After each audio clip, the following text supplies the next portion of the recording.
GDG Cloud Boston and co-hosting chapters are proud to present this evening's event. It's called Sustainability of AI, Understanding the Energy, Water, and Infrastructure Impact. I'm your host, Norbert Kramer. I'm at GDG Cloud Boston. I'm speaking to you from the Boston area. Our speaker tonight is Dhruv Shah. He's works at Specification Lighting Sales Company. And I just have a couple of slides, and then I'll hand over to the speaker. I want to thank our co-hosting chapters. We have easily 10,000 developers represented by these chapters, and I'm very grateful for everyone joining us today and for your patience in working through our technical problems today. So thank you so much for all the support. If you care to join our LinkedIn group, we are, you can find our group, you can search for it, or you can capture this group number here right now. You can just find me on LinkedIn too. If you are coming in from another chapter, obviously you may want to join with that chapter and find your community wherever you are. But for people in the Boston area, you're welcome to join our group. Actually, anybody is, if as long as you have an interest in cloud. All of our GDGs are covered by code of conduct. The short version of that is just be nice, be respectful, constructive, collaborative, and please participate. I'll let Dhruv decide whether he wants to take questions during his session or wait until the end.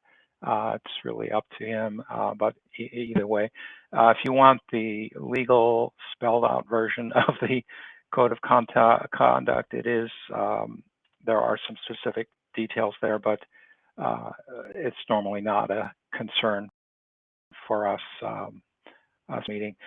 That is actually all I have, so I'm going to turn over to Dhruv now. I'll stop sharing, and Dhruv, you should be able to start sharing now, and I'll let you first give your introduction to yourself, and then take off with the meeting. Thank you so much.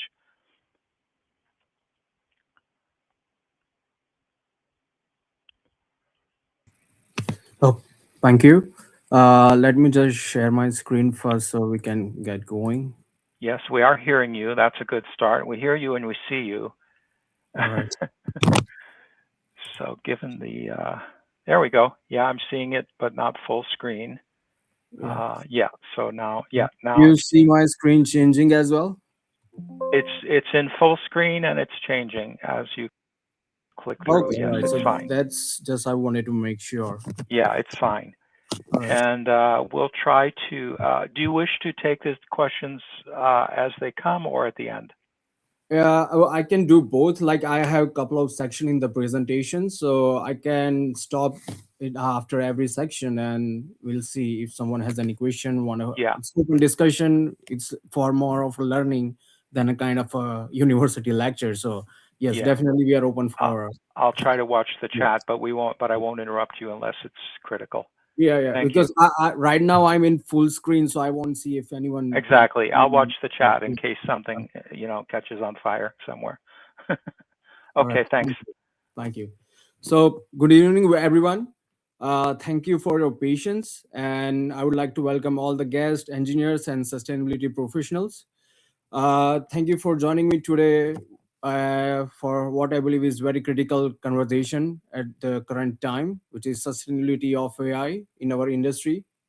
We are going to examine a technology that has fundamentally transformed our world just in last few years, which is artificial intelligence. But we need to see through a lens that doesn't often make headlines: is environmental sustainability. This presentation will take us on a journey through the hidden infrastructure cost of AI, quantity its quantify its environmental impact with real data, and most importantly, provide you with actionable strategies to build more sustainable AI systems. We'll be discussing more everything from the gigawatt scale power demands of modern data centers to the innovative coding technologies that are reshaping how we think about computational infrastructure. So before we go in, let me give you my brief introduction. My name is Dhruv Shah, and I'm automation and energy engineering specialist and sustainable enthusiast. I specialize in sustainable engineering with a specific focus on net zero buildings, energy efficiency, lighting controls, building and industrial automation. My work span across commercial buildings, large scale infrastructure projects, and data driven automation systems that power our modern world. And throughout my career, I have worked with organizations to reduce energy consumption, lower carbon footprints, and decrease operational costs through intelligence design.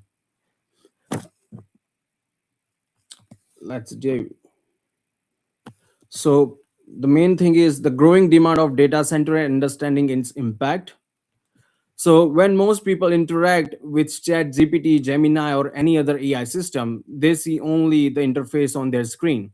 What remains invisible is massive physical infrastructure required to make that interaction possible. Data center that house thousands of servers, cooling system that prevent those servers from overheating, the power distribution network that deliver reliable electricity, and water systems that enable evaporating cooling. Over the next several slides, we are going to quantify this infrastructure in concrete terms. We'll examine historical growth patterns, current consumption rates, and projected future demands. So this is just a timeline how data center has been growing from 2023 and future prediction for 2030. So this timeline represents one of the most dramatic infrastructure build-outs in modern history, and I want to walk you through it year by year. In 23, the global data center energy consumption reached 275 terawatt hour. To put in that perspective, that's roughly equivalent annual electricity consumption of a country like Spain. And this isn't a gradual increase. This was the year AI went mainstream. We saw the beginning of unprecedented growth in energy demands for AI infrastructure worldwide. In 2025, essentially now we are seeing the industry respond with significant advancements in cooling technologies and processor efficiencies. Technologies like direct to chip liquid cooling and immersion cooling are moving from experimental deployment to mainstream adoption. Advanced processor architecture, particularly ARM based systems and specialized AI accelerator, we are delivering sustainability more computational work per watt of energy consumed. In in 2028, we are looking ahead to protecting water usage of AI operation to hit between 4 to 6.6 billion cubic meters annually. The and That's annual water consumption increase 40 to 50 million people.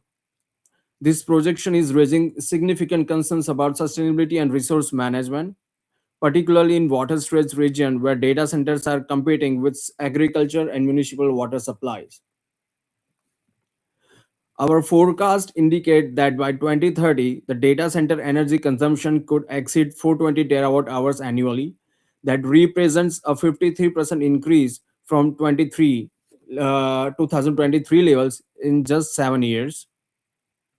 This poses substantial challenges for energy networks worldwide and emphasizes the critical need for sustainable practices, renewable energy integration, and continued efficiency improvements. What this timeline shows us is not just growth, it shows acceleration. Each year, the challenge becomes more acute, the stake becomes higher, and need for a systematic solution becomes more urgent. So, how would data center impact on energy, environment, and water footprints? So, let's see uh, hidden cost of data centers. As AI technologies like ChatGPT, Google's Gemini have become ubiquitous, integrated into our work, our research, and our creative processes, most of us use this system dozen hours or 100 times per day without even thinking about the hidden energy and water consumption associated with their operation. This is invisibly, it's by design. It's what makes tools so seamlessly useful, but also creates a dangerous disconnect between our action and their environmental consequences. Let's say infrastructure scale. Some of the new data center campuses being planned and built right now require more than 7 gigawatts of power capacity. To put that in context, more electricity than Grand Coulee Dam produces, one of the largest hydroelectric facility in the United States. We are just talking about single facilities that consume more power than many cities. The water consumption numbers are equally staggering, billions of gallons annually for individual hyperscale campuses. In region already facing water stress, places like Arizona, Nevada, or parts like level of consumption is creating real conflicts between data center operation, agriculture users, and municipal water supplies. So why do this facility need so much water? The answer lies in thermodynamics. Every computation generates heat. High performance AI processor can generate 15 to 25 kilowatt of heat per rack. That's 4 to 5 times more than traditional server racks. This heat must be removed continuously and efficiently, or the equivalent fails. The evaporative cooling, which uses water, remains one of the most energy efficient method we have for removing this heat at the scale. The fundamental challenge we face is this: as AI becomes more powerful and more widely deployed, the hidden infrastructure costs grow proportionally. Understanding this cost is the first step towards managing them responsibly. The cumulative effect of each queries. Every single query we make through an AI based system has a measurable environmental impact. Now, I want to be clear: the impact of any individual query is quite small, but when we multiply that small impact by billions of queries happening every single day worldwide, the cumulative effect becomes staggering. The individual query impact, like prompt to Gemini, consumes approximately 0.24 watt hour of energy and 0.26 millimeter of water, about 5 drops. That sounds trivial, but just 5 drops of water, barely enough energy to power an LED bulb for a few minutes. Now we can take it this problem on a scale. If we consecutively estimate that each user makes just 5 queries per day, we are looking at billions of queries daily across all the AI platforms combined. When you multiply 0.24 watt hours by billions, and you get terawatt hours annually. When you multiply 5 drops of water by billions, we get billions of gallons annually. The mathematical reality is small inefficiencies becomes enormous problem. A 1% improvement in query efficiency across Google's infrastructure translate tens of millions of dollars in energy savings and millions of gallons of water conserved annually. This is why we developers, infrastructure, and engineers, we must prioritize optimization and efficiency in our application. The aggregate energy consumption of seemingly trivial individual actions, when multiplied across billions of users, creates environmental impacts that rival those of traditional industries.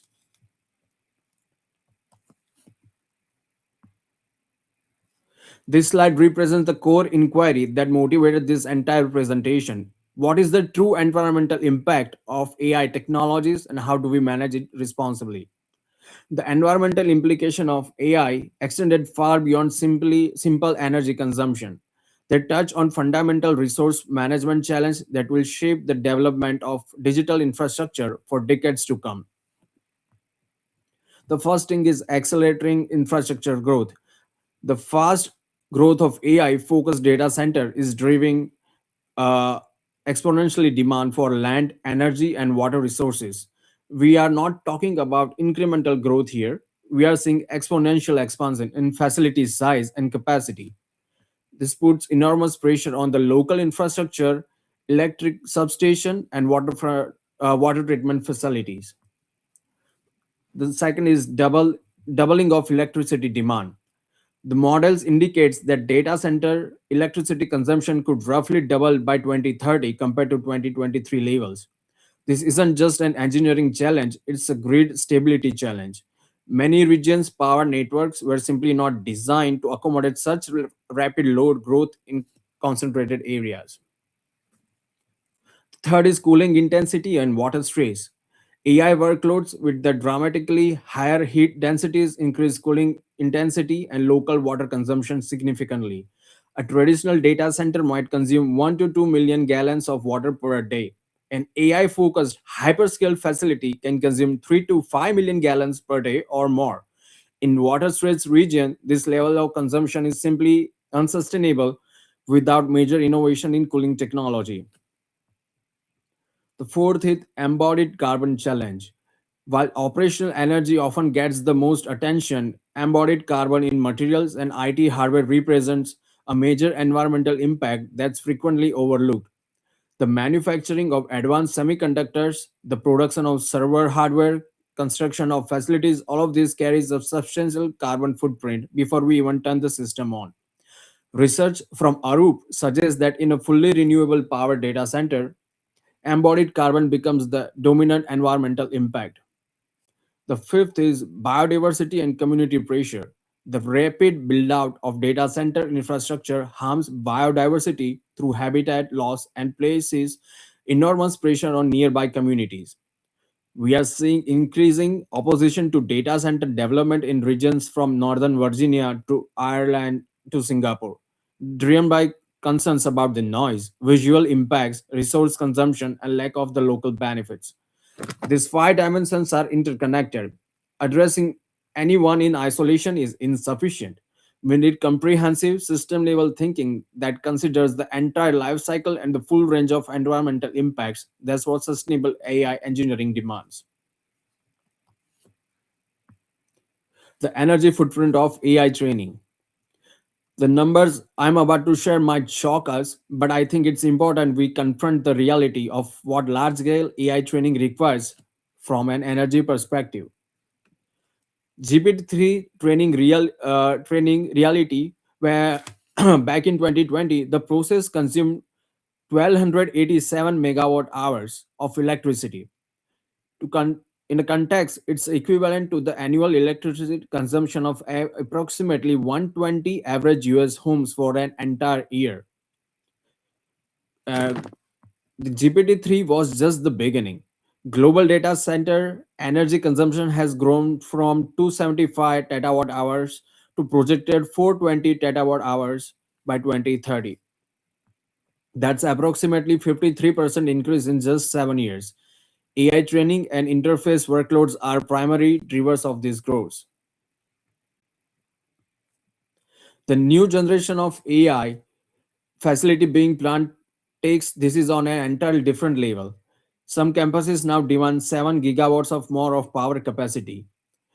To put this again in perspective, that's comparable to major nuclear power plant or 3 times the capacity of large combined cycle natural gas facility. We are literally talking about the facilities that could power entire metropolitan areas being dedicated to training and running AI system. The engineering implication from an engineering standpoint, this present enormous challenges. How do we deliver 7 gigawatts of reliable power to a single location? What does the transformation infrastructure look like? And how do we ensure grid stability? As model gets large and more capable, training cost will continue to rise. This makes efficiency improvement not just desirable but absolutely essential.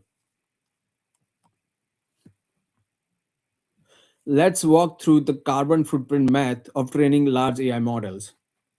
The 1287 megawatt hour required to train GPT-3 generated approximately 500 to 552 tons of carbon dioxide equivalent emissions.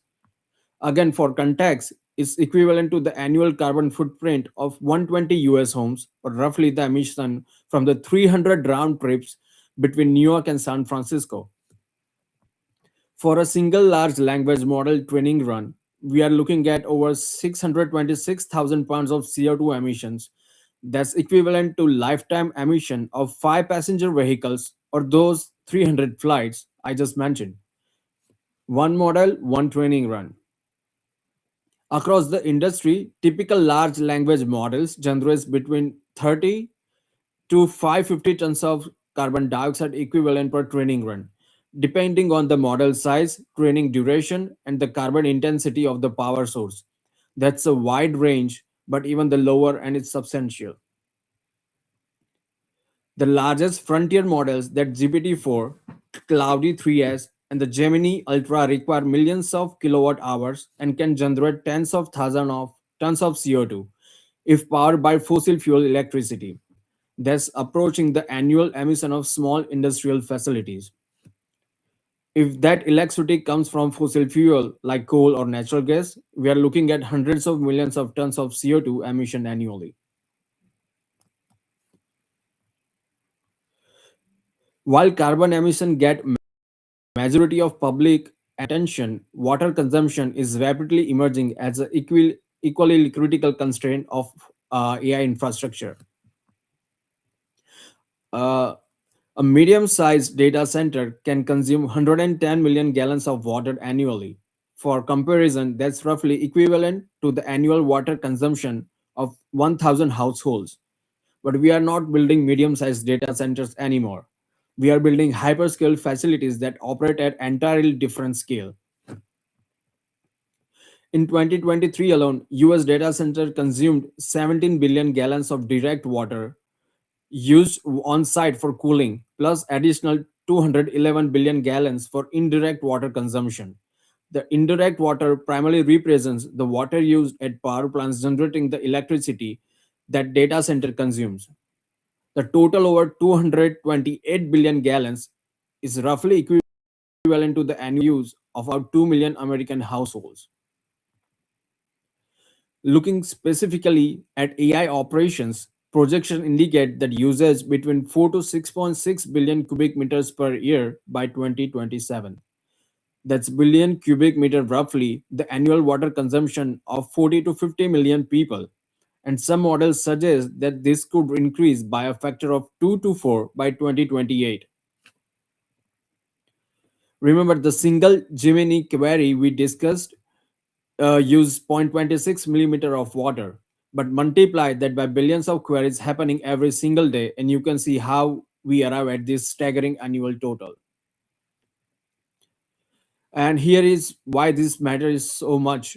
Water is local resources. Unlike electricity, which can be transmitted hundreds of miles, water must generally be sourced locally. When you place a data center in water storage region like Arizona or Nevada, you are creating direct competition with agriculture, municipalities, and ecosystem for a limited essential resources. This is why the site selection is crucial for sustainable AI infrastructure, and innovation in water-free or water minimizing cooling technologies has become such a high priority.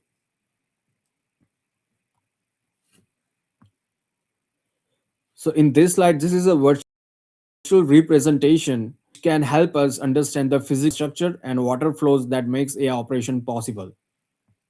What we are seeing here is not just a schematic, it's a representation of complex water system that underpin every AI query, every model training run, and every interface or operation.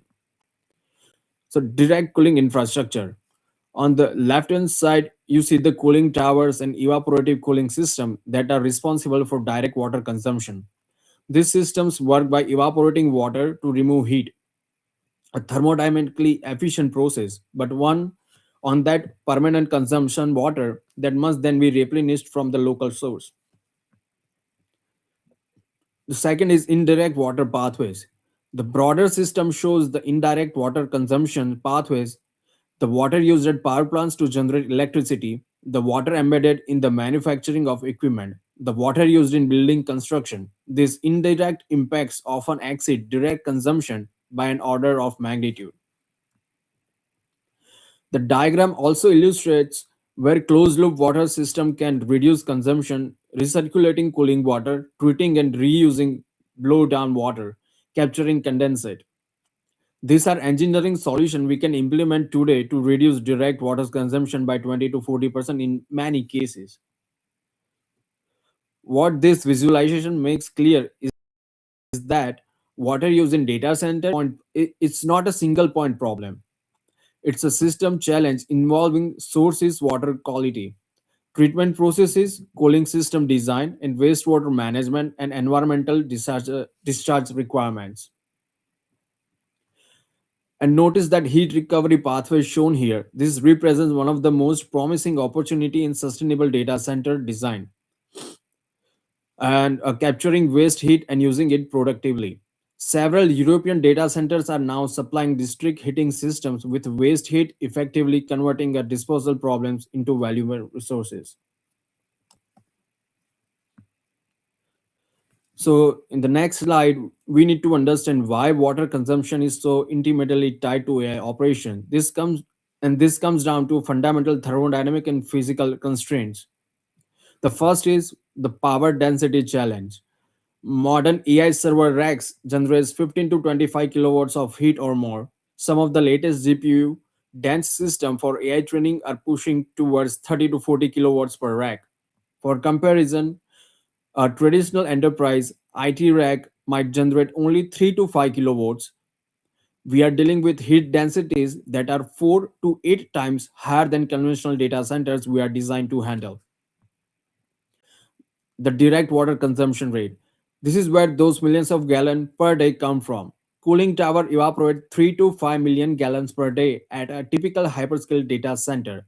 The water literally disappears into the atmosphere as a vapor, carrying heat with it. This is a direct consumption of that must be continuously monitored.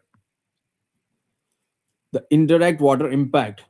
Power plants generating the electricity also consumes water, approximately 10 times more than the data center's direct consumption. So for every gallon of water that data center use directly, the full system is consuming about 11 gallons. The humidity control imperative. The critical concept that many people don't understand is just data center we also must precisely control humidity. If relative humidity drops below 25%, static electricity becomes a serious risk. A single static discharge can destroy a GPU worth tens of thousands of dollars. If humidity rises above 70%, you risk condensation forming on cold surfaces, which will kill servers and short out electrical systems. The industrial standard is maintaining 40 to 60% relative humidity, and that must be maintained constantly, regardless of outside condition. This requires continuous water consumption for humidification in dry climates or season. AI amplifies everything. AI workloads amplify all these challenges with 4 to 5 times more heat per rack. You need 4 to 5 times more cooling capacity. That directly transfers 4 to 5 times more water consumption using traditional evaporative cooling method. So before we go ahead further in new section, does anyone want to discuss or share any information what we have discussed so far?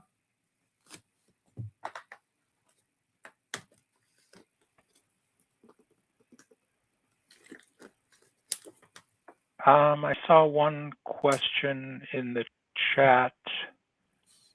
Anil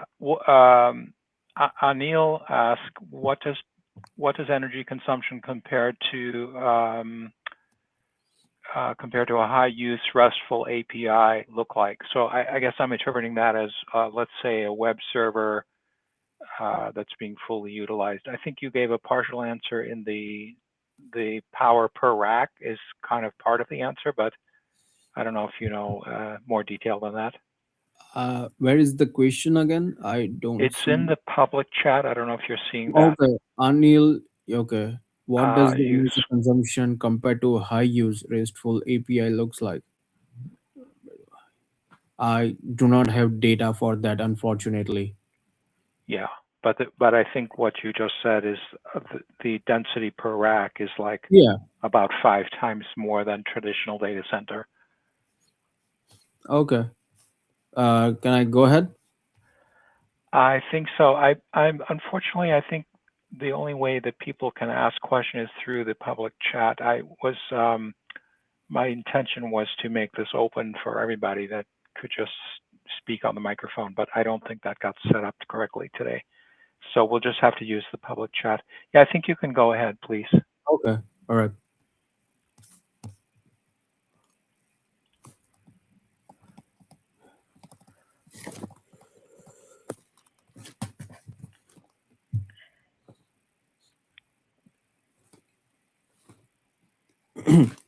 So We spent enough considerable time establishing the magnitude of challenges, the energy consumption, water use, and carbon emission the infrastructure demands. Now we are going to shift gears and focus on solution. This is about practical engineering approaches and that are being implemented today to address these challenges. These aren't theoretical concepts or future possibilities. These are proven technologies and strategies that are delivering measurable results in production environments right now. I also want to emphasize that many of these approaches improve economics as well as environmental performance. Sustainability and profitability are not in conflict here. In many cases, the most sustainable solution is also the most cost effective over the facility's life cycle. So, first thing first is choosing the right location. Site selection is arguably the single most important decision in the data center development from a sustainable perspective. The choices we make at this stage will constrain every subsequent sustainability effort for the life of the facility. The first factor is renewable energy access. The ideal site should have direct access to abundant renewable energy resources. This might mean proximity to wind farms or solar resources or any hydroelectric power plants or geothermal energy. The goal is to minimize dependence on the fossil fuel generation from day one.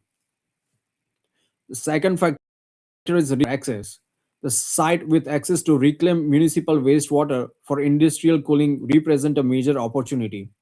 This water is already treated, continuously available, and doesn't compete with drinking water or agriculture needs.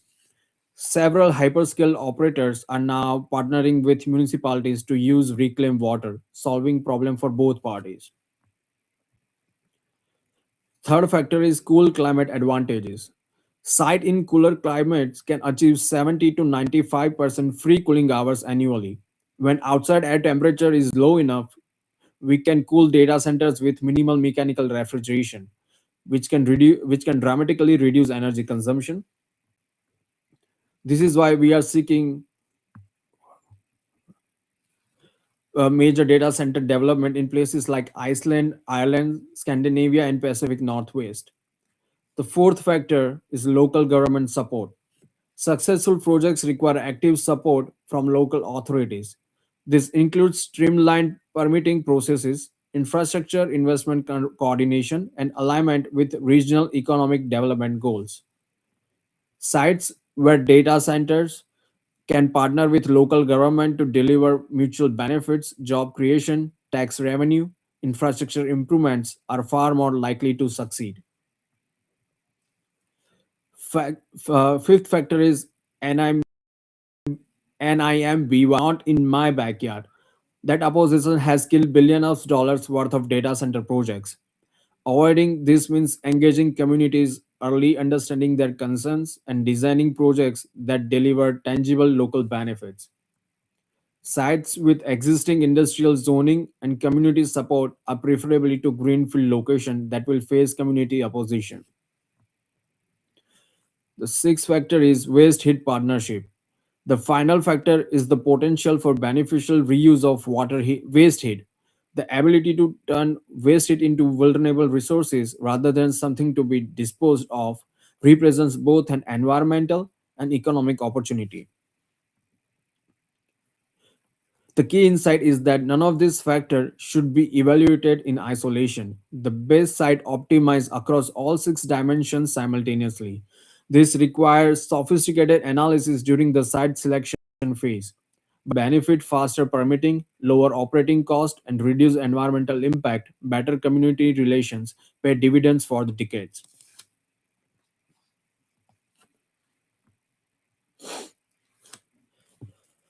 So sustainable power strategies, right? So transitioning to renewable energy is essential for any industry, but it's not as simple as just buying renewable power. Renewable energy generation, that's the first factor. On-site solar installation typically costs between $1,500 to $3,000 per kilowatt of capacity.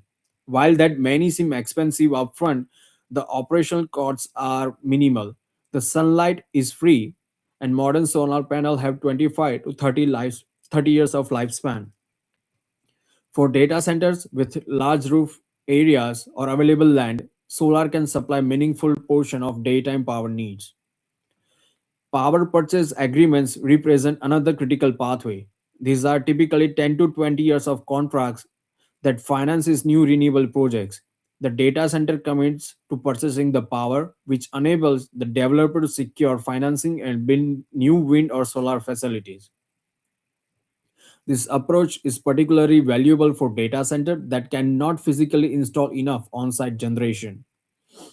The most sophisticated approach is 24 by ensuring that every hour of data center operation is matched with renewable energy generation in the same hour. This goes beyond simple annual offsetting and actually requires renewable resources to match your consumption profile, which is much more challenging but also much more valuable for grid decarbonization. So, the next solution is energy storage. Renewable energy means we absolutely must to ensure reliability.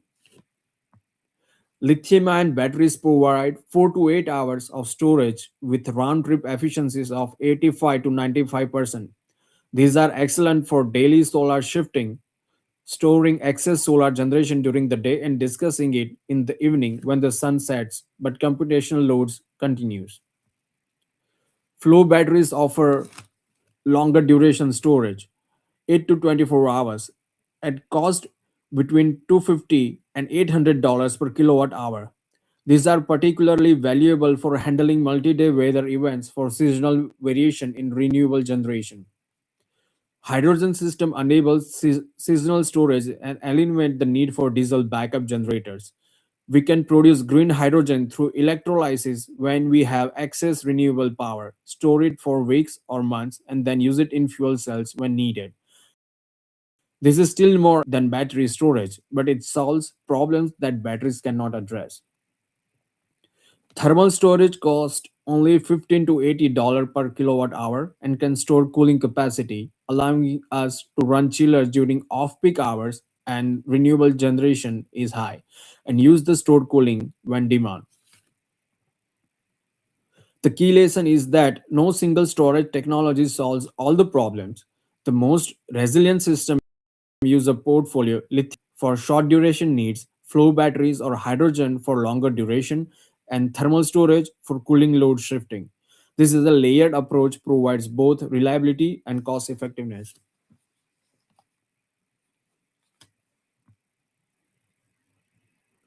The next is enhancing cooling efficiency in data centers. The cooling efficiency, as we measured by power usage effectiveness or PUI, has emerged as single most important metric for data. Understanding PUI is calculated as total facility power divided by IT equipment power. It's the simple ratio that tells us how much overhead we are carrying.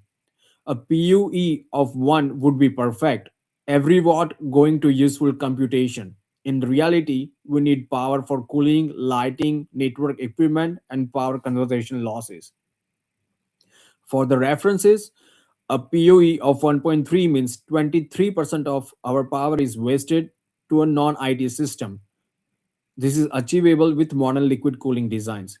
A PUE of 1.1 means only 9% wastage. This requires advanced integrated system and careful design. A PUE of 1.2 means just 2%. This is best in class, achievable with two-phase immersion cooling. The choice of cooling technology has an enormous impact on PUE. Traditional air cooling systems typically achieve PUE between 1.8 to 2.5. That means for every watt of computational power, you are consuming zero point 0.8 to 1.5 watt just for cooling and overhead. That's extraordinary wasteful data. The liquid to chip cooling. We can attach cold plates directly to the processor and circulate a coolant. Can achieve PUE values of 1.1 to 1.3. This represents 50 to 70% energy savings compared to traditional air cooling. The heat transfer efficiency of liquid is simply far superior. In immersion cooling, where entire servers are submerged in non conductive dielectric fluid, achieves PUE values of 1.02 to 1.08. This represents 70 to 90% energy savings compared to traditional approaches. It eliminates severe fan entirely, so reduces or eliminates the need for facility air handlers, and enables heat capture at much higher temperature. The economics of efficiency at large scale, every zero point 0.1 reduction in PUE represents millions of dollars in annual electricity cost. It also represents reduced cooling infrastructure capital cost, smaller electrical distribution system, and potentially smaller facility footprints. The business case for efficiency is compelling, independent of environmental benefits.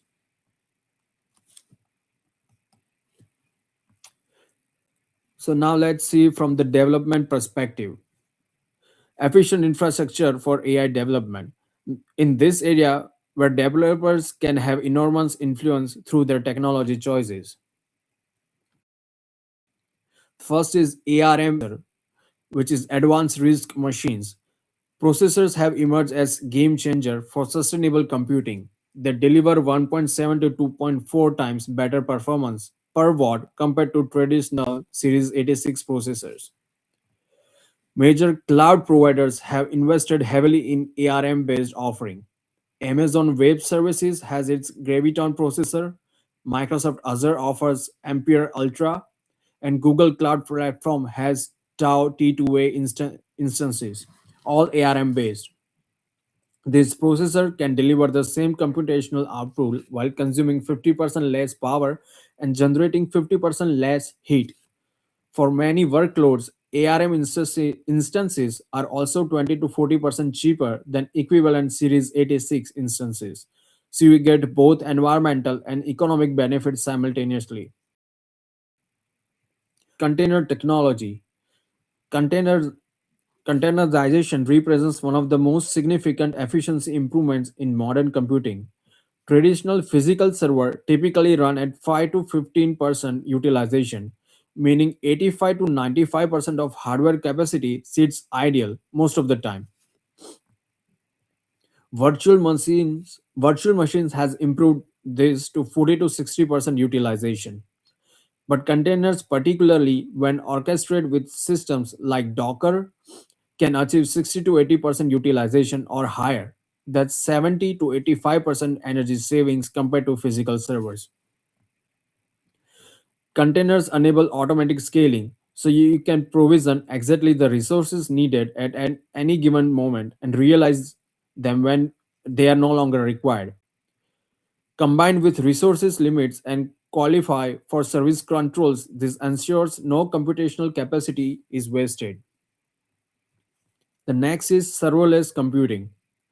Serverless represent the logical endpoint of this efficiency progression. With platforms like AWS Lambda, Azure Functions, or Google Cloud Functions, we can achieve 90% plus utilization because we are paying only for the exact commute time used, measured in milliseconds. There is no ideal waste because there is no always on infrastructure. Platform automatically scale from 0 to 1000 of instances and back to 0 instead of actual demand.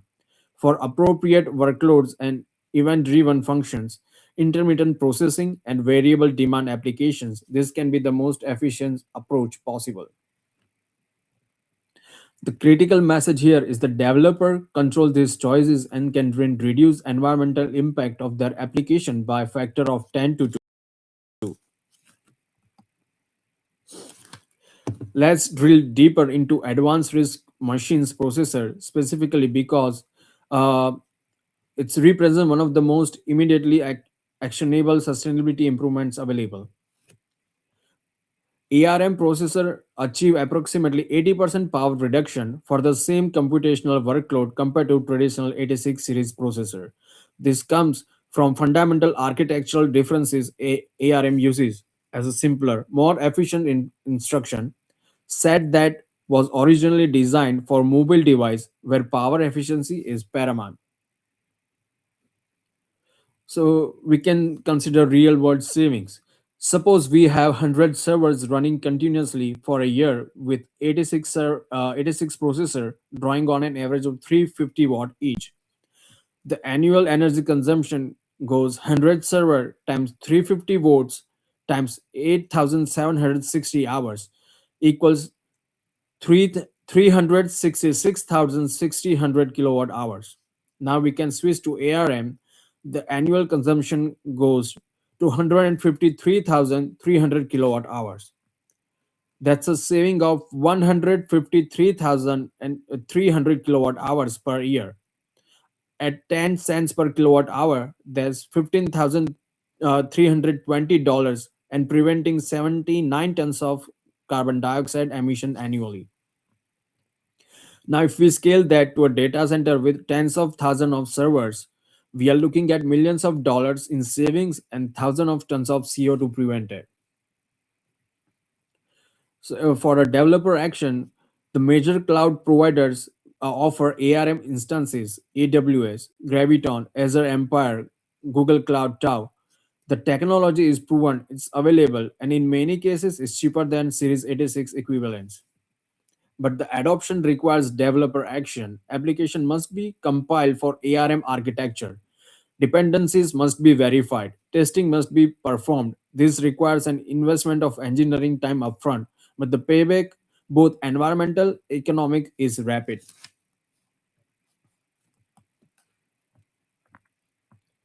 The next is maximizing server efficiency.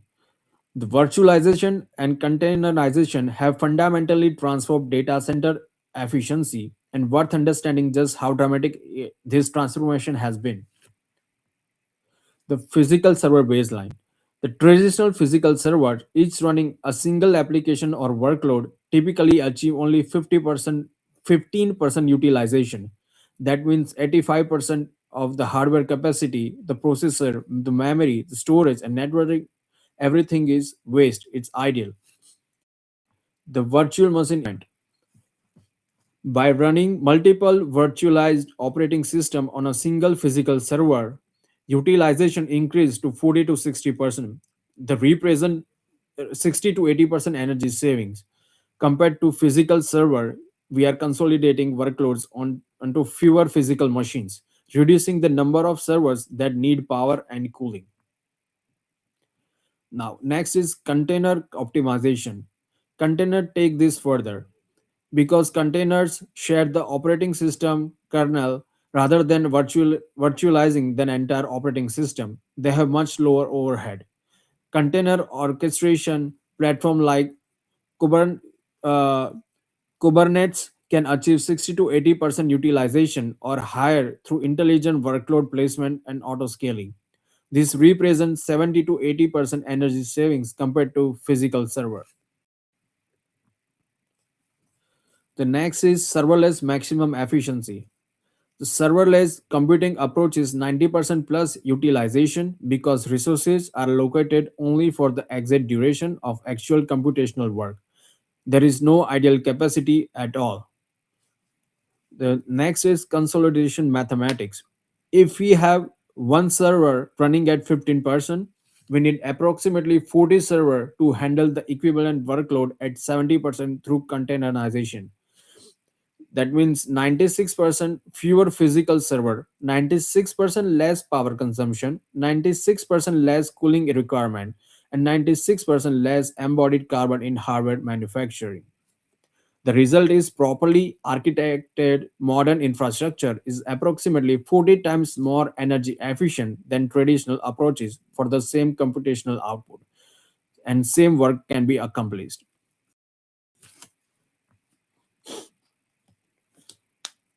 Looking forward, we have next generation hardware innovation.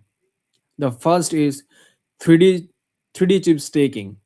Three-dimensional chips stacking places multiple silicon dies vertically and connects them with extremely short through silicon via. This reduces the distance data must travel between computing cores, which is where much energy is wasted in a traditional system. Early implementations show 4 to 12 times improvement in AI performance while cutting data movement energy by similar factors. Companies like AMD with their 3D V cache and Intel with Favreau's technology are leading this space. The next is photonic chips. Computing uses light instead of electricity to move data within the chips. Because photons don't heat up wires the way electrons do, and because we can have multiple wavelengths of light on the same pathway without interferences, photonic chips promise 10 to 100 times better energy efficiency for center EI matrix operation. This is still emerging technology, but physics are sound and early prototypes are impressive. The next is neuromorphic chips. They mimic the structure of neural networks with events driven processing that only consumes power when actual computational occurs. For pattern recognition and certain AI tasks, this can be 100 to 1000 times more efficient than traditional processor. Intel's Loihi chips and IBM's True North are pioneering in this approach. The next is advanced process nodes. The semiconductor industry continues pushing towards smaller process nodes. We are approaching 1.6 nanometer manufacturing. Each generation brings approximately 15 to 30% lower power consumption and higher transistor density. This means more computational capability in the same power envelope, which translates directly to better performance per watt. Next is liquid cooling integration. Hardware is increasingly being designed from this ground for the liquid cooling integration. This enables much higher power densities, 50 to 100 kilowatts per rack versus 10 to 15 for air cooling. While actually improving efficiencies, we can remove the heat more effectively. This is particularly important for AI accelerators, which can generate tremendous heat in small areas. Google Ironwood TPU, their latest tensor processing unit, it reports improvements in interference efficiency compared to that previous generation. That's 3000% improvements in just one generation. This shows how rapidly hardware efficiency advancing when sustainability is made of first order design goal. This innovation requires substantial research and development investment, longer development timelines, and often higher initial cost. But they represent the future of sustainable computing. Organizations that adopt these technologies early will have significant competitive advantages in both performance and sustainability metrics.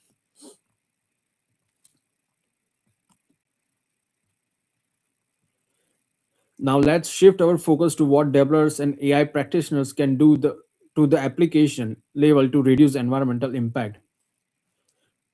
There are four key optimization strategies that every AI development team should implement. The first is implement intelligent caching.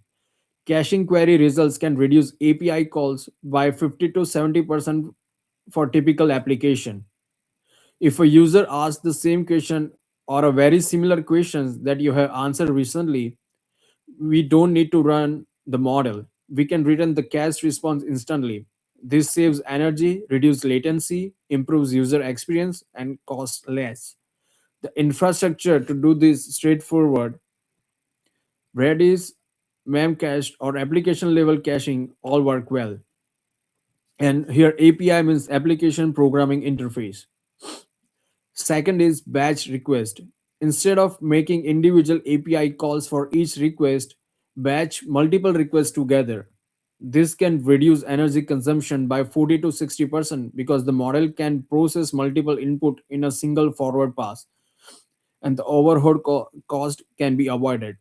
This is particularly effective for background processing, analytics, or any non-interactive workload where slight delays are acceptable. The next one, is we need to choose the right size of models. Use the smallest model that can accomplish your task adequately.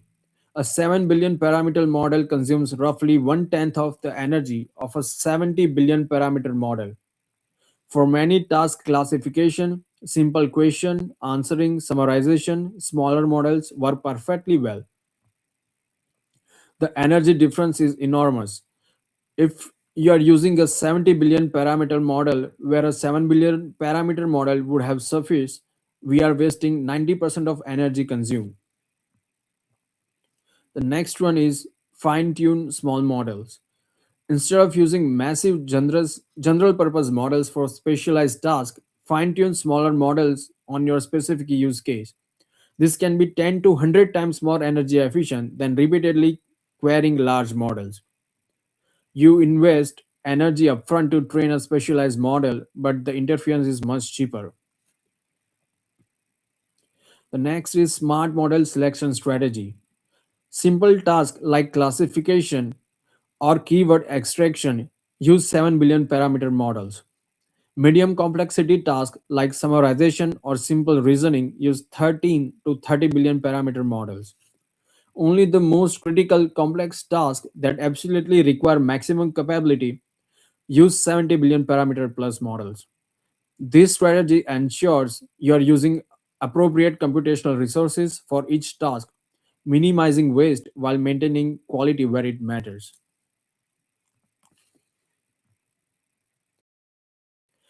The next upcoming is digital twin. Digital twin represents one of the most powerful emerging technologies for optimizing data center operation. So, what is digital twin? It is a virtual replica of physical data center, a high fidelity computer model that mirrors the real facility in real time. It integrates data from thousands of IoT sensors throughout the facility, building information modeling data from the design phase, and machine learning models that understand how the system behaves. This creates a living simulation that updates continuously as condition changes. As IT loads vary, outside temperature fluctuates, equipment ages, everything is covered. We essentially have a complete virtual representation of your physical infrastructure. Digital twins serve three critical functions for efficiency optimization. The first is real time monitoring. Thousands of sensors throughout the facility feed data into the twin: temperature at every rack, power consumption at every panel, airflow in every aisle, water flow through every pipe. This creates comprehensive visibility into exactly what's happening at every moment. We can identify inefficiencies immediately rather than waiting for monthly utility bills. The second is predictive analytics. Machine learning's algorithms analyze historical patterns to predict future conditions. They can forecast equipment failures days or weeks before they occur. Based on subtle challenges in vibration, temperature, or performances, they can predict cooling needs based on weather forecast and schedule IT deployment. This enables proactive rather than reactive operation.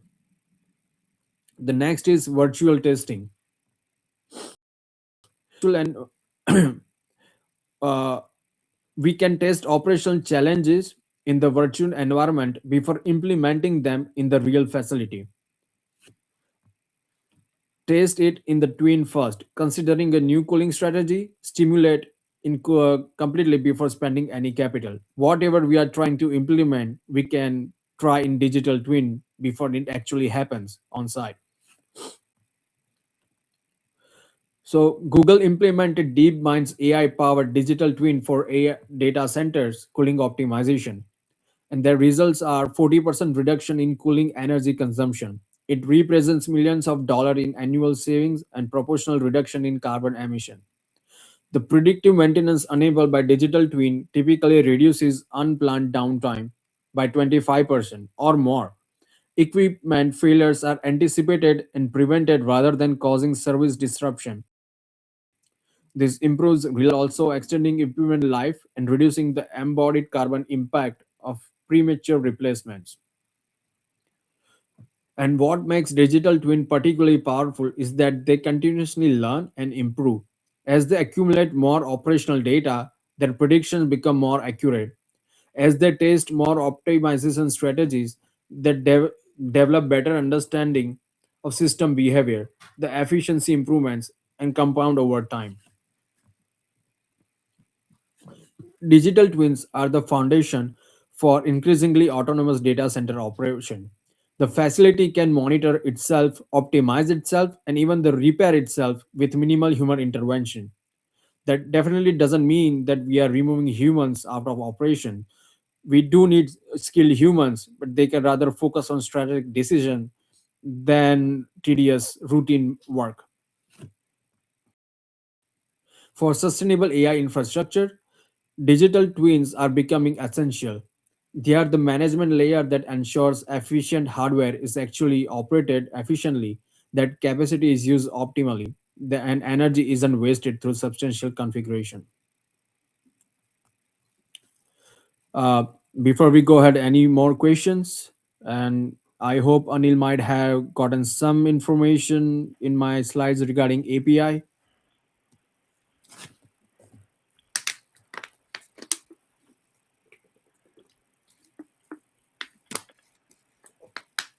I'm just looking at the chat here. I think the questions that are in the chat can wait until the end, probably. Okay, so I can go ahead. Yeah, go ahead, please.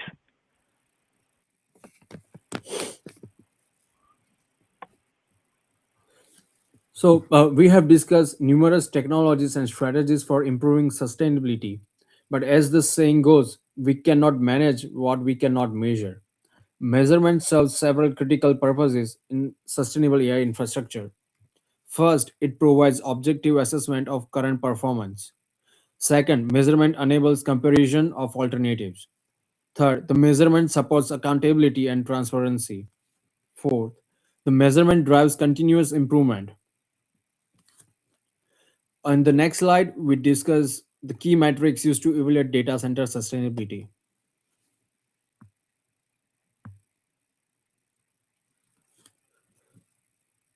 So, first is power usage effectiveness. PUE is calculated as total facility power divided by IT equipment power. It's most widely used efficiency metrics in the industry. Industry average across all data centers is currently 1.6 to 1.9. This means that for every watt going to useful computation, you are consuming an additional zero point 0.6 to zero point 0.9 watts for cooling, power distribution, lighting, and other overhead.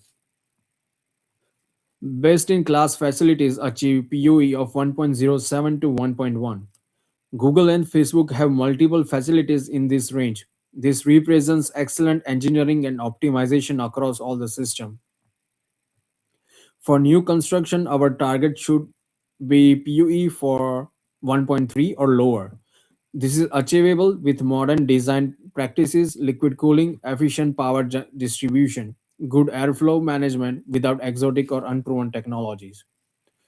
The next is water usage effectiveness, which is WUE, measures liters of water consumed per kilowatt hour of IT energy. Industry average is approximately 1.9 liters per kilowatt hour. That might not sound like much, but multiply it by hundreds of thousands of kilowatt hour per day, and you are talking about millions of gallons of water.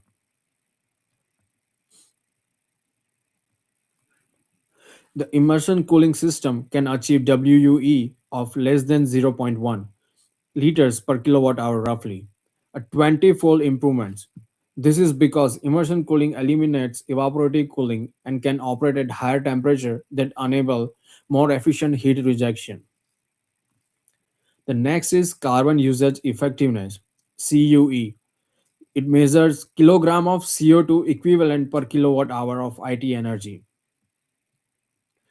Grid power facilities in most regions show CUE of zero point 0.4 to zero point 0.5 kilograms per kilowatt hour. This reflects of fossil fuels, nuclear, and renewables on most electrical grids. Facilities powered entirely by renewable energy can be achieved CUE of less than zero point zero 0.05 kilogram per kilowatt hour. This is why power source is such a critical level for sustainability. It can reduce direct operational emission by more than 90%. Emissions breakdown by scope. So um, we need to understand the emission from where emission comes from. It's essential for giving importance to reduction efforts. We use the standard scope 1, 2, and 3 framework. Scope 1 represents direct on site emission primarily from backup diesel generators. For most data centers, this is less than 5% of total emission because generators only run during power outages or testing. Scope 2 represents indirect the purchased electricity for traditionally powered data centers.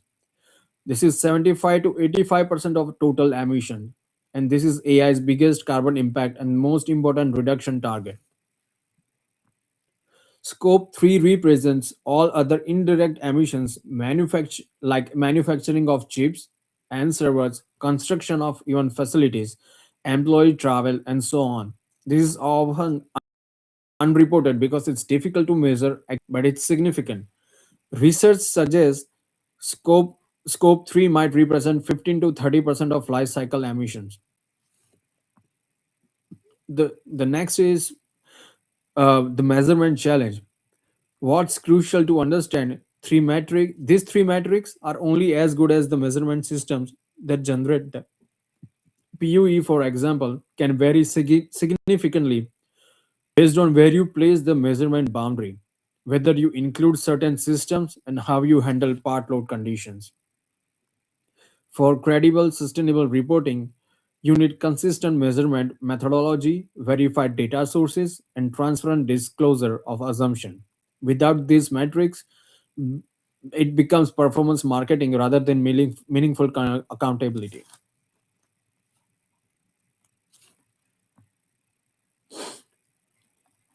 So, in next, we can summarize what we have learned and the resources to learn more about the data centers. So we covered an enormous amount of technical material over the past slides, from the fundamental physics of data center cooling to emerging semiconductor technologies, from carbon accounting to digital twin optimization. My goal throughout this presentation has been to provide you with not just the information, but actionable knowledge, insights you can amplify immediately, whether you are a developer writing AI application, an infrastructure engineer designing facilities, a business leader making investment decision, or policymaker shaping regulation. Sustainability it's not someone else's problem. It's not something we can delegate entirely to infrastructure providers or defer to future technology improvements. It requires action at every level, from application optimization to infrastructure design to business strategy. What we need is commitment to implementation. We need organization to prioritize sustainability alongside performances and cost. We need developers to consider environmental impact in their architecture decision. We need infrastructure teams to deploy efficient technologies even when they are more complex. We need business leaders to make investments with multi-year payback horizon.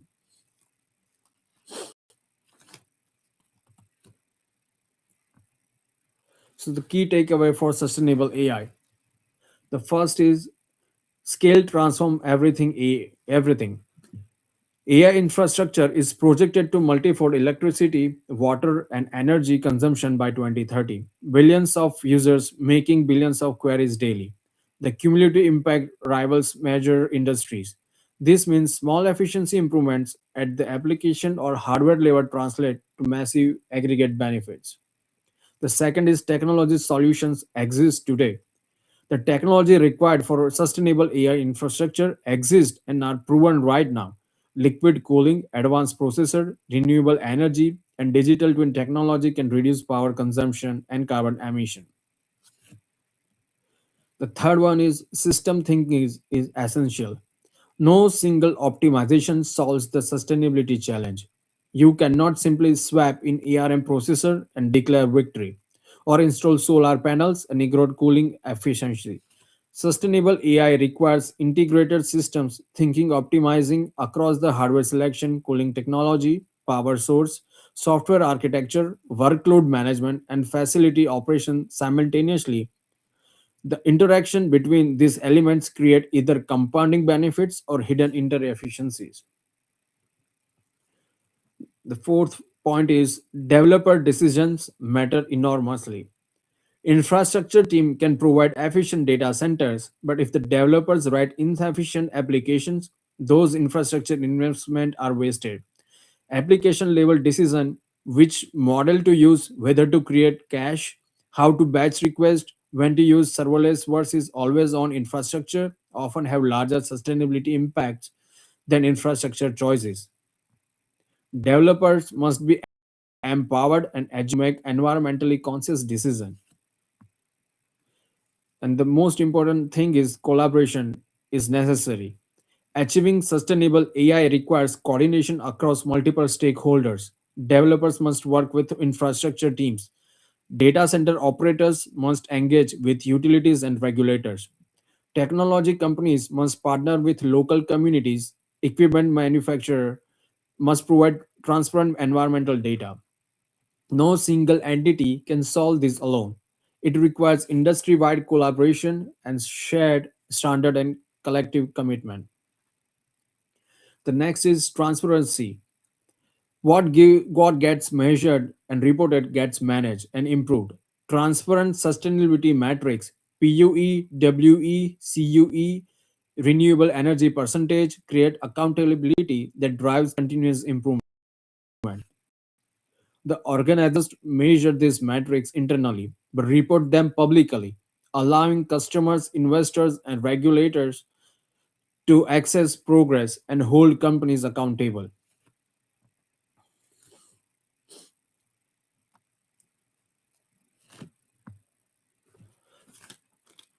For those critical resources that can support our continual learning and implementation for sustainable AI practices, the first is the Green Grid, industry's leading organization for data center efficiency standards and metrics. They develop PUE metric that we have discussed extensively, along with numerous other frameworks and best practices. Their website provides free access to white papers, measurement protocols, and case studies from leading data center worldwide. The second agency is International Energy Agency Data Center. The IEA produces comprehensive annual report on global data center energy consumption, trends and projection. These reports provide the macroeconomic context for understanding how data center fit into global energy system and climate goals. They are particularly valuable for understanding regional variations, how data center development differs between North America, Europe, and Asia for accessing the most current consumption projection. The other resources are like Astro Technical Committee 9.9, which focuses specifically on data center thermal management. Other we can go through academic research database like IEEE, Elsewhere, ACM Digital Library, Google Scholar. Search for the terms like AI carbon footprint, data center efficiency, sustainable machine learning, and green computing. The academic literature provides rigorous analysis of environmental impacts and proposal, often with the detailed methodologies and quantitative results. We can also get the data from manufacturer reports, and we can attend more conferences, forums, and communities which are focused on data center sustainability and AI research.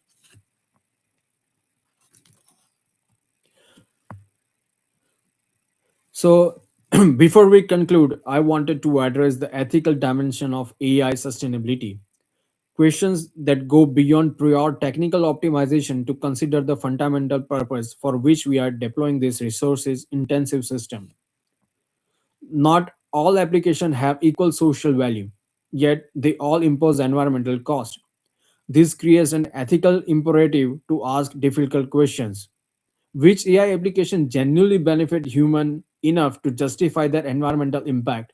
Which are questionable uses of limits? How do we make this determination? This is not about judging any individual's work or condemning specific application. Rather, it's about fostering throughout consideration of the relationship between benefits and cost, about ensuring that we build increasingly powerful AI system. We are challenging those systems towards high value problems that warrant the resources they consume. Let me frame this discussion by categorizing AI application along a spectrum from clearly high value to genuinely questionable understanding that my application falls somewhere in the middle of this spectrum. The first is high value AI application. We have applications where the social benefit clearly justifies the environmental cost, like climate modeling, which represent the highest value use of computational resources. We use AI to better understand climate system, predict future changes, and identity effective mitigation strategies. The second is drug discovery and medical research, which applies to AI to problems that directly save lives, using machine learning to identify potential drug candidates, predict protein folding, or personalize medical treatments delivers enormous human benefits. The next is grid optimization use. It makes our AI, our electrical grid more efficient, integrate renewable energy more effectively, and reduce overall energy waste. This is AI applied to making our energy systems more sustainable. The next is precision agriculture, which optimize crop yields while minimizing water use, fertilizer application, and environmental impact. The next is scientific research across all domains. Uh, it accelerates discovery and test hypotheses that would be impossible to explore through physical experimentation alone. Next useful thing could be traffic system, which reduces congestion, lower fuel consumption, and decreases emission from transportation. Now, the questionable AI application. The first is mass marketing content generation to produce thousands of variation of advertisement or marketing emails. The business value might be real, but the societal social value is questionable, and the environmental cost is non-trivial. The frivolous image generation for entertainment purposes. We are not suggesting that art has no value, but generating thousands of AI images for casual amusement represents a very different value proportion than medical research is. The third is unnecessary large model use when smaller models would be sufficient. Using a 70 billion parameter model to perform simple classification tasks that a 1 billion parameter model could handle is pure waste, environmental impact without corresponding benefits. So, this categorization raises several ethical questions we should grapple with. Who decide what continues high value versus questionable uses? Should it be individual organization, or should it be industrial bodies? Should it be government, or should it be civil society? How do we balance innovation and experimentation, which often requires trying many things that fail, against environmental stewardship? How do we avoid creating digital dividends where only whether wealthy organization can afford to use AI or high value application? So on this question, my personal perspective is that we need multi stakeholder dialogue on this question. We need technologists, ethicists, policymaker, community representative, and environmental scientists engaged in ongoing conversation about how we give importance to AI development. We should also implement that make questionable uses less attractive.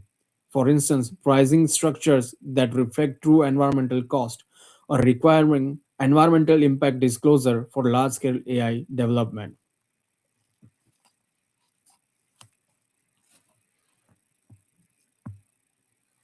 Next, we have covered extensive theory, metrics, technologies, and principle. I want to provide concrete action we can take this week starting immediately to improve the sustainability of AI work. The first thing we can do is audit your AI usage. Conduct an honest audit of how your organization or project use AI.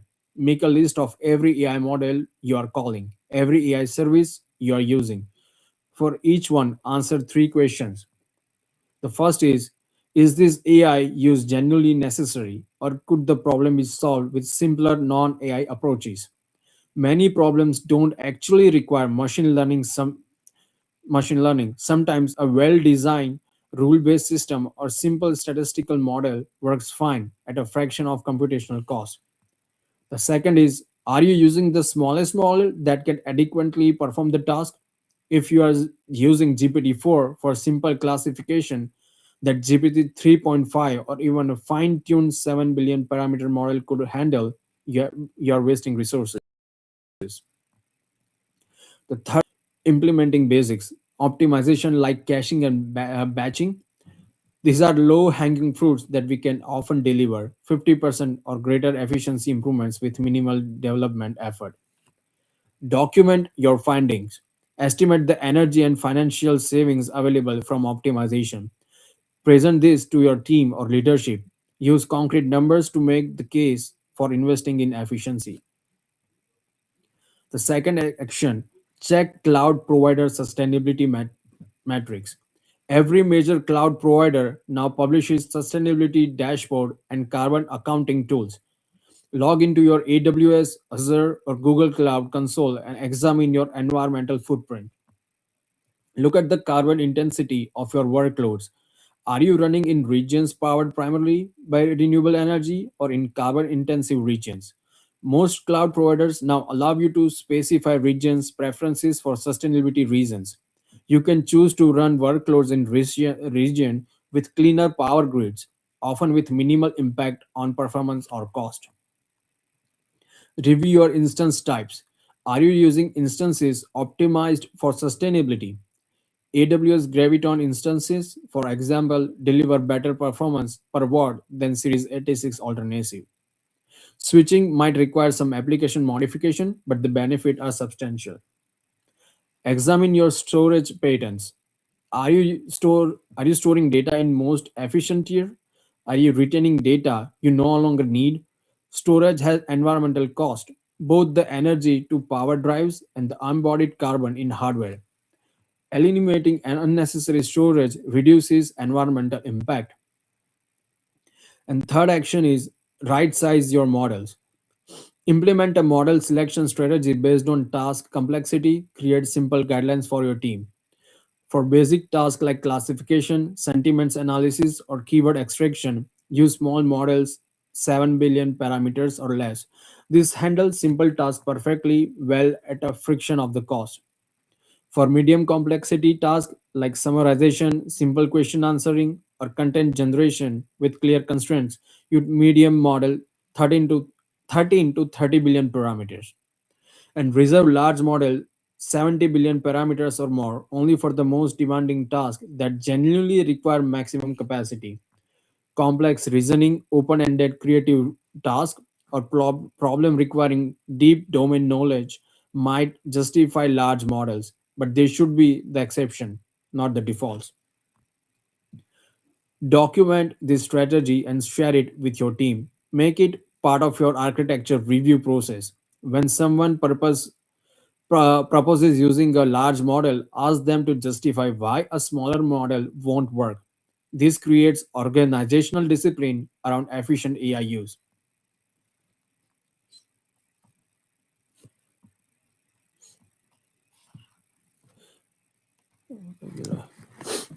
So let's do sustainability together. I want to close with a reflection on what choosing sustainability together actually means in practice. But ultimately, sustainability isn't primary a technical challenge. The real challenge is collective and will end coordinated action. So I invite you to let's choose sustainability together. Let's build AI systems that enhances human capability while respecting planetary boundaries. Let's prove that technology's advancement and environmental responsibility aren't in conflict but can advance together. Let's make sustainability not a burden, but reluctantly accept, but a standard we proudly exceed. Thank you for your attention and your engagement, your willingness to consider these critical questions. The responsible future of AI depends on all of us working together. Thank you. Thank you so much, Drew. Let's give our speaker a virtual round of applause. You'll have to just hear my clapping, unfortunately. My intention was Thank you. to have this meeting with open microphones for everybody, but I made the mistake of creating a what's called a conference rather than just a regular meeting, and that's what caused our technical problems at the beginning. I'm so grateful that Linda Kovacs was available to take my panic call at 5:50 and quickly, relatively quickly, join us in the meeting and help out with some administrative chores that were able to save the day. Otherwise, I was about to really completely panic and just cancel the meeting and reschedule it. So I'm very happy that we're able to have it. I just have a couple more remarks. I wanted to say at the beginning, the way that I met Dhruv Shah, our speaker tonight, was through our DevFest planning process that we were doing in over this last summer and throughout the early fall. And we put together a program that was very heavy towards building agents. And Dhruv had a speaking proposal in the speaker matching platform that I thought was quite interesting. And I got to know him a little bit at that time, but it didn't fit our program as well as some of the other speakers that we ended up choosing. And so that's why I wanted to have him come back and have a separate meeting outside of our DevFest. So, you know, like I said, our DevFest was very, had some hands-on agent development and was really largely about cloud AI agent development and some Android tracks. So the sustainability thing is very important, but it didn't quite fit in. So I feel very justified in after hearing this that we made a good choice here because I see my colleague Richard Winters on the call here this evening. Richard and I teach at a data conference called TDWI, and we touch on some of these topics. And in fact, I use some of the same examples that the largest data centers being built today are planning to consume 7 gigawatts. And those and that's, I noticed also, as Dhruv did, that that's equal to the output of the Grand Coulee Dam, which is the largest hydro facility in USA.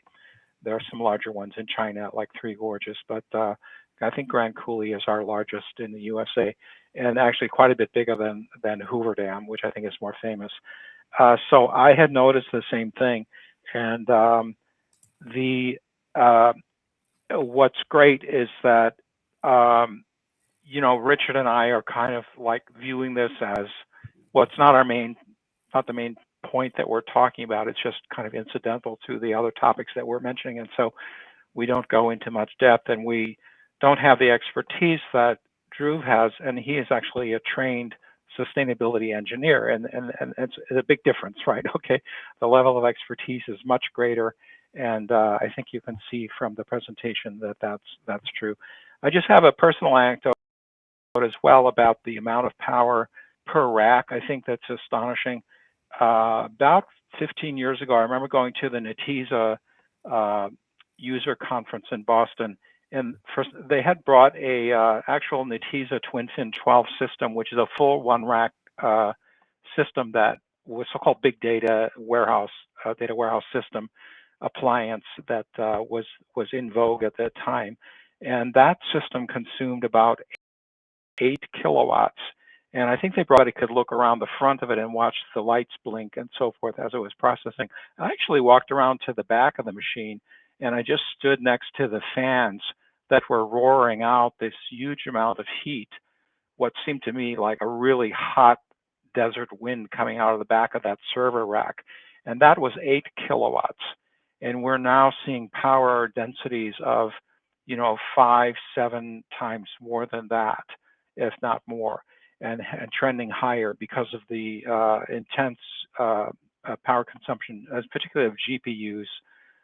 And so I thought this was really interesting. The other general comment I had was that it's interesting that on the GPU side, each of the major cloud providers has come up with their own custom inferencing chips. There's our Google's Ironwood TPU, AWS Differentia, Azure has Maya. I'm not too familiar with those last two, but I know the Ironwood system pretty well. And there's nothing, I don't think there's anything like ARM organization to create the general designs that can then be implemented by different chip vendors. So I think that right now the inferencing chips tend to be a differentiator, and each cloud provider is hyperscaler is building their own custom version. So maybe that's an opportunity for the ARM organization to jump in and build some inferencing chips there. That's all I want to say right now. I think we can have a quick review. I think some people may want to drop off at this point since our formal presentation is finished, but we'll have a quick review over the chat, the public chat. Can you see the questions there, Dhruv, as well as me? I was noticing there are comments from, let me see here. I think Sergey had a comment that was interesting.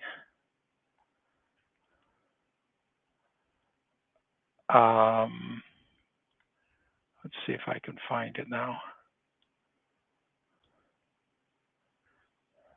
Oh, Sergey had asked what tools exist to measure and predict resource consumption. So this, I take it this is about, the way I interpret this question is, like, do we have enough observability tools? Like I'm actually working on building agents and understanding in the, basically the stack, the AI stack that powers agents. I'm putting in observability points, or what's sometimes called telemetry, using telemetry kit to observe different points. And I'm doing it primarily for performance reasons. And like, I want to know like how many calls per second, how many database queries per second are there, how many agent inferencing loops per second are running after one call for the agent to do something, things like that. So I'm building this kind of like from a performance angle, but I'm also thinking that that would be like the first step in towards understanding the power utilization. So Dhruv, I don't know if you have any particular insight into the telemetry or observability points that can be built in, because I think what I'm saying is that a lot of your presentation concerned the use of chatbots like ChatGPT and Gemini and Copilot and things like that, and the code copilots and things like that. But I think more and more, particularly this year and the next, we're going to see agents as being the primary driver of accelerated AI, of Gen AI use cases. I think that we can make a safe bet there. But do you have any special insight into the observability? Yeah, just want to share again, like my background is in engineering. I'm not actual application developer or software engineer or IT infrastructure. So my knowledge is very minimal on that side. But the question he asked, I think, is a tool called, I think if I'm not wrong, when I was searching LLM or some kind of a tool which can give observation. The question he asked. Okay. Well, fair enough. If anybody else has a comment on that. Yeah, we have more than 40 participants. So like if anyone has more information than we, like I would be happy to learn as well. And your knowledge and experiences, because everyone would have different background. Yeah, and unfortunately I can't open up the mics with the way that I created the meeting. So I wish we could do that, but people can drop notes in the chat here. The other person who had a number of comments was Eileen Weathers. Let me see. She had given a few links to Sustainable Data Center Roadmap. There's a YouTube that looks interesting, and then several more links. I guess I don't really see a question in there. But I think there is a person called MA. He wants to learn about heat capture to reuse byproduct and cycle it back. Yes, I was noted that one as well. What did you? So let me give you a little interpretation how I understand that question. The idea of using waste heat is, so my understanding is that the heat that's coming off, like that, the reason we need a cooling tower is Mhm. to create those are to run a chiller, right? So we're running a basically like a heat pump or an air conditioning system in Yes. effect, and the heat that's coming off of the data center is a very low quality heat. I mean, there's a lot of it, but it's minimally. The reason it's waste heat is because it's maybe 150-degree water, or what I think 50, 60, 60, 70 degrees centigrade, right? Something in that range. So it's not really useful for any industrial application. You can't generate electricity from it. So that's why it's waste, and we just have to get rid of it. And these cooling towers and the use where all the water is being used are really just giant air conditioners. Do I have that right? Yeah, yeah. So like it could be based on two types of cooling and heating, air based and water based. In Hmm. air based, like we have energy recovery units on a bigger space where the wheel inside the unit rotates and it can exchange the ingoing outgoing air, and it can reduce the energy consumption needed for either heating or cooling.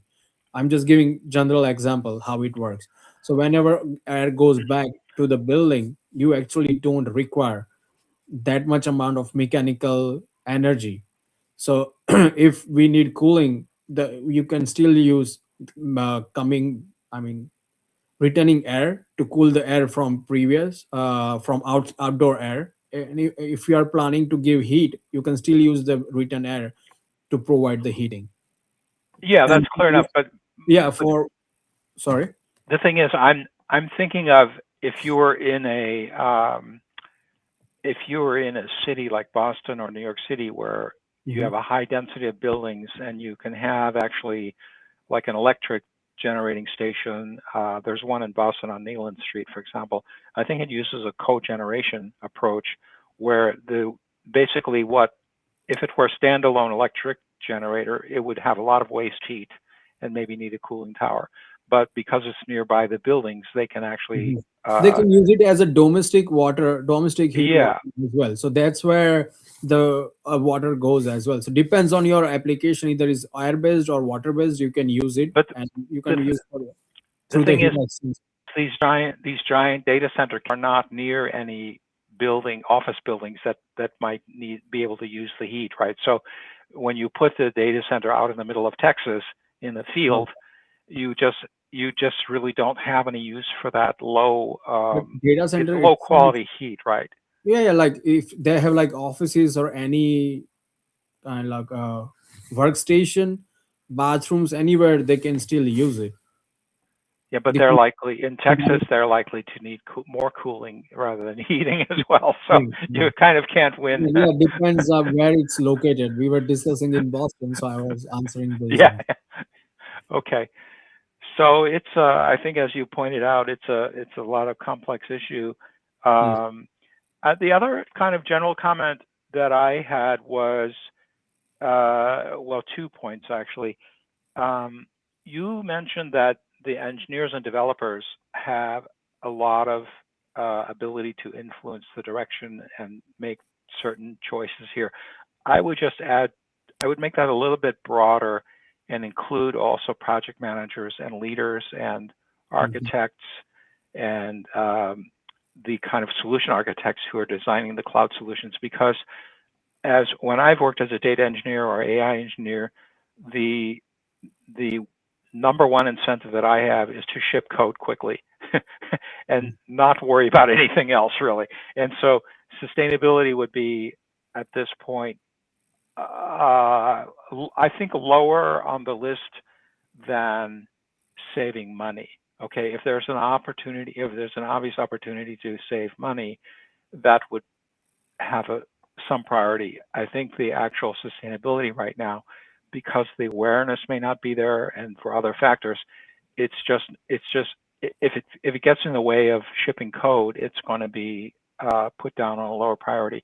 Now, fortunately, if for example, if you use a smaller model, a more efficient model, you're both going to save money. It's a win-win, right? Because you save money, you get a response more quickly, and you also lower the impact on the environment. So I think that's when it's not in conflict, but I'm just saying that I've seen this discussion happen before in the space. For those who are not familiar with FinOps, is about cloud cost management, and there's an allied field called GreenOps, and there've been they don't they've come rather recently to AI, but previously, like 3 to 5 years ago, there's a lot of thought leadership that went into FinOps, and the uh, so-called green ops movement has come up alongside that. And many people say that uh, if you optimize for cost using FinOps, you are not necessarily optimizing for sustainability with green ops. And so, and they kind of make the argument in the reverse direction that if you optimize for better sustainability, you often end up saving money as well.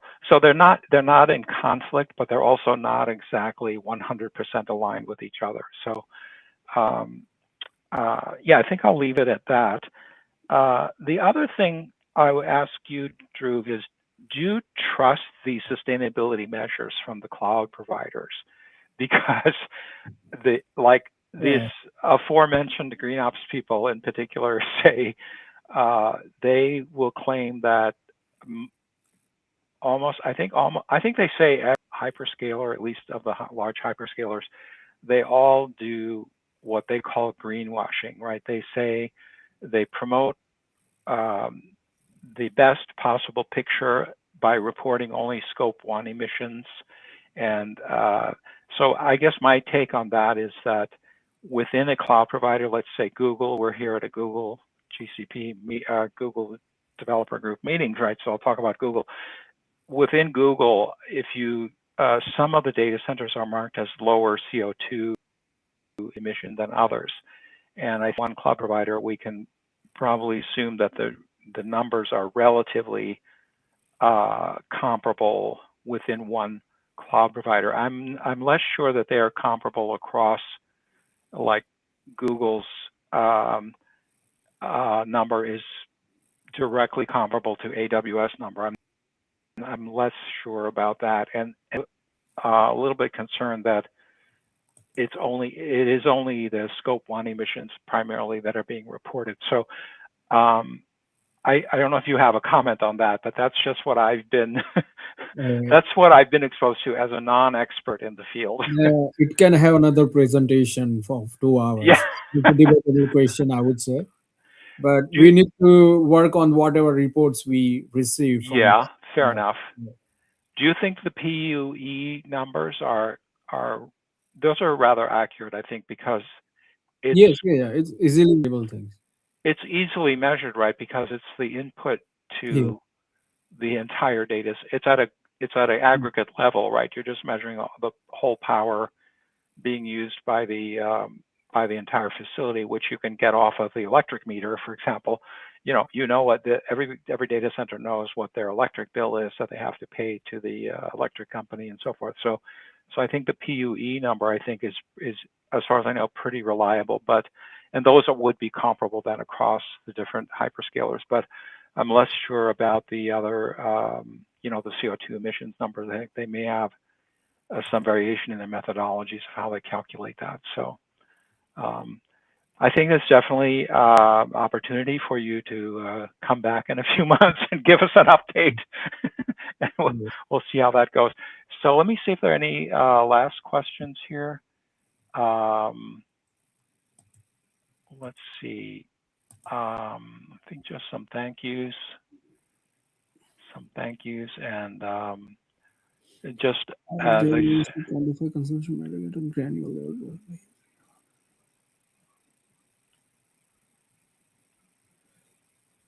Elan Waders have a question. I think, are there ways to quantify consumption metrics at a granular level, possibly by user, in order to increase visibility?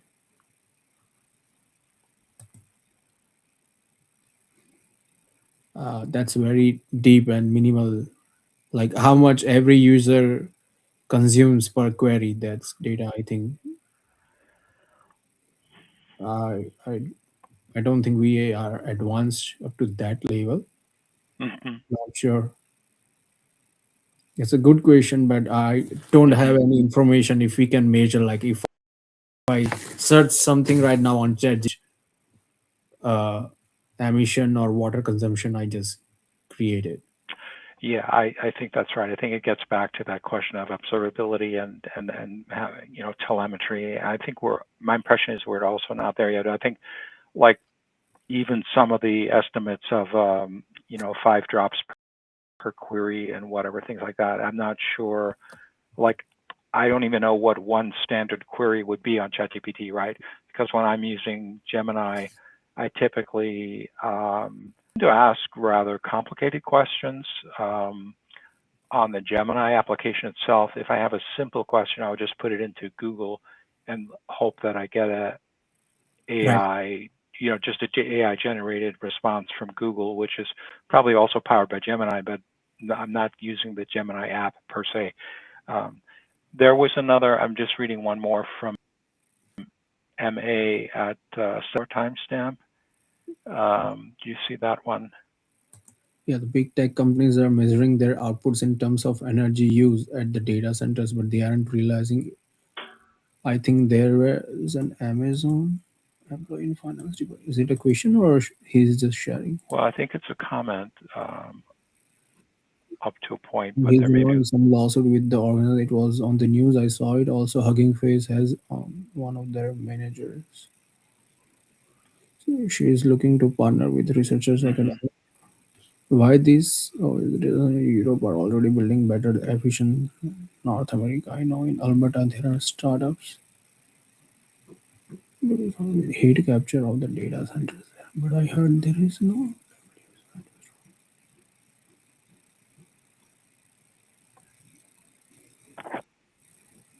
Yeah, Yeah, definitely the water cannot be used for the public drinkable water. So that makes sense, and it can be used based on the location in your facility. How many people are working in that facility? You can use the water based on that. That goes back to the same infrastructure level point of view and how complex the engineering design is. Based on that, you can mold the water through the pipeline, whether you want to create the heat or cooling or how you want to use it. The further question was, yeah, why European data centers are already building better efficient centers than North America.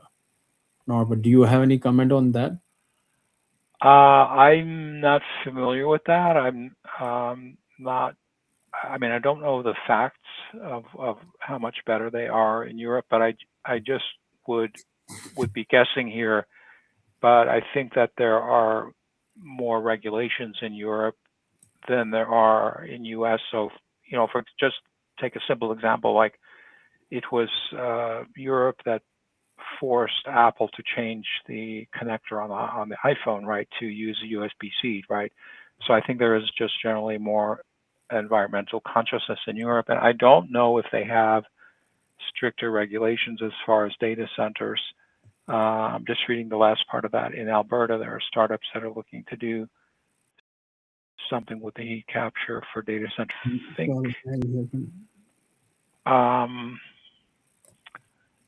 I when I was in Calgary last And a here while back, and future to work in data center.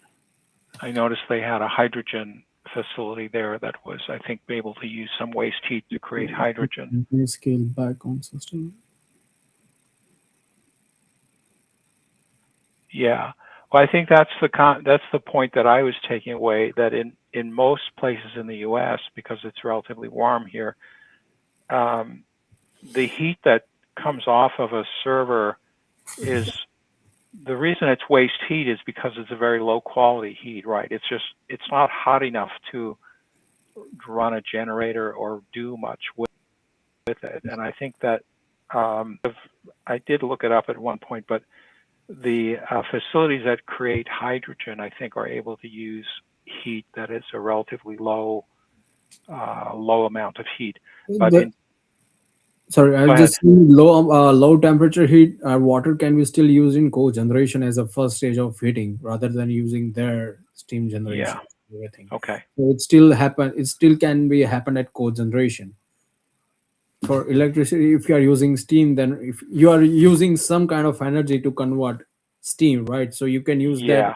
water as the first stage of heating, circulate that within the facility, so it would be little bit up. Doesn't And get you very far though, right? It's like yeah, you're yeah, eating. yeah, it depends. Again, it's all depends in numbers, but if you are getting Yeah. enough, because a data center can create enough amount of heat. I've been in behind of the rack, in not at the hyperscale data centers. So it depends. At one point, you feel cold like Antarctic, and when you are behind the servers, you wanna take out your clothes. That's kind of heat it generates. So That's how depends I where you felt, are. and then it heats Yeah, up. Yeah. and I'm just talking about the small, very small data Yeah. centers. I'm not talking Yeah. about the hyperscale. So I have witnessed data center myself, and that hit can definitely give you some Fahrenheit increase. Yeah. But the thing is, it's a relatively low temperature and Yeah, a lot of it though, but it's a lot of heat, but it's a modest temperature, and like if you want to run a steam turbine, for example, you need like 600-degree high pressure steam. You're not going to get that from the back of a server, right? oh, So yeah, yeah, yeah, so yeah. that's why it ends up being waste heat in most places. Um, haven't the carbon credits lost their shine? I'm not sure uh, about. I don't know what the state of the carbon credit market is. I think Google paid in that. I don't know. Do you have any details on that?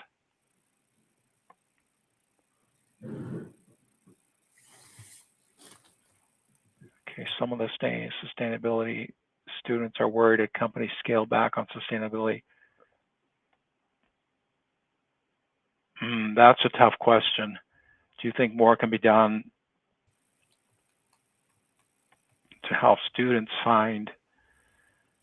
uh, basically help them find work in the future? I think that's a tough problem um, for now. Corporates would always focus on like balance sheet and the investor Yeah, money and stock market. So I have seen in my personal experience, suppose if I have a like small building, you are a facility manager and you have $1 million to invest, you would rather invest where you can get more returns rather than savings energy and environment. That's how corporate mindset works. And I yeah, have witnessed and experienced clients like that. So if when we are speaking about this hyperscale data center, they I think they surpass what multi-billion investment in the US only in last couple of years. So as an investment point of view, of course they would think as a money, and if sustainability is not giving back unless mandatory, and people like us are aware about what they are doing, they might not make it mandatory and scale back on sustainability. But on students, of course, for the student perspective, they can get jobs or internship at data center. But the data center is just not you can learn from the textbook. It has so many perspective, at least from the engineering perspective that I can speak. You need and mechanical, electrical, electronics, lighting, and somewhat of networking as well. If you are providing controls for building automation, industrial controls, hmm lighting controls, there are. It's not like a freshman year internship you can get into. You need to learn a lot. yeah, But of course, students can get into data centers. It's a really good field, booming yep, field, and it can support many families. yeah. I mean, I think there's my personal feeling on this is that there is still a lot that we can do that is clearly has a financial payback. So let's say solar panels, I think pay for themselves in 3 to 5 years. And I know there are some projects locally in the Boston area where a public parking lot was just covered with they call carports, right? Carport solar panels, and it requires creativity of finding grant money from somewhere, but it is expected to pay for itself and then pay back that grant money within 5 years. So I think there a lot of opportunity to do things that do make sense. They may not be like in the short term, quarter by quarter type of payback, but they do pay back in some number of years. Yeah, okay, I see the comment there. Yeah, that's what I mentioned. Like it's you need Yeah, to learn a lot, and also data centers are very sensitive. Suppose yes, like of if course. you have like I've experienced like in commercial buildings. Suppose Yeah, you have one of the client, it has small IT servers or data center for themselves.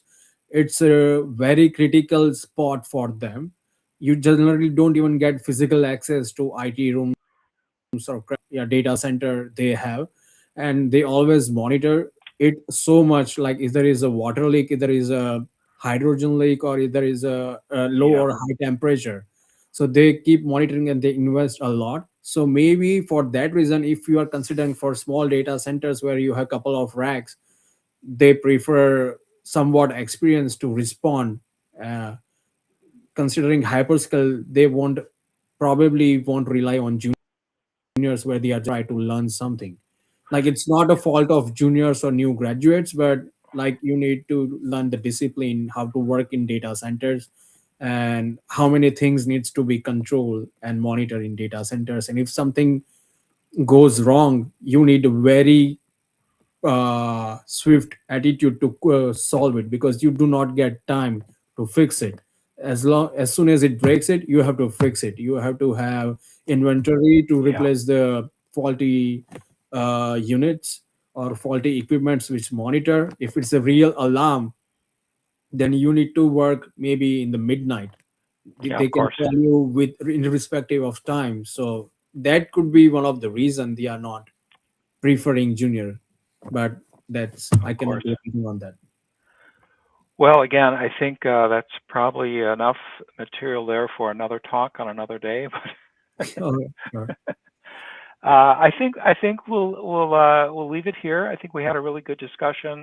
We are a little bit over time due to the late start. Again, I apologize for incorrectly setting up the meeting in the Bevy system. I do apologize for that again. And thank you so much, everybody. And please join our group if you can join a LinkedIn group, or you can. There's on our Bevy platform, we have a way to send messages back to the organizers. So hope to see you again on a future event. And Drew, we'll keep in touch, and Yeah, maybe we'll sure. have you come back again some other Yeah. time. Our Okay, audience has enough questions to come back for me, and I can to do fill it. up a whole other meeting. Yeah, That's always a good sign. yeah. Okay, thank you so much, everybody. Thank you, everyone. Bye now.